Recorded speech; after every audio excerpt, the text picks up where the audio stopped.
Ay, lumayo pala. Oo, nila yung ano yun. Yun. Kasi bumabaw na.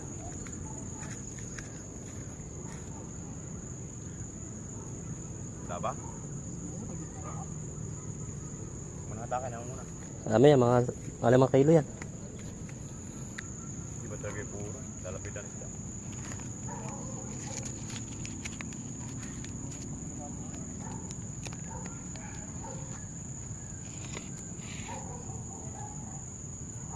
Alam ko, bagay kasi bumakanay pa eh.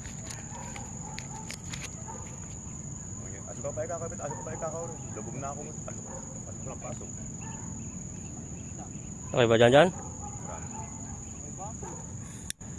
Marami yan.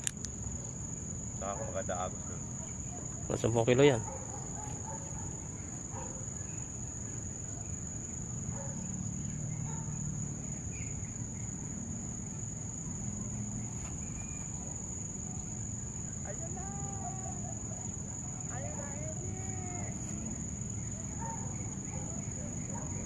Liwanag para sila kung ano ba yun.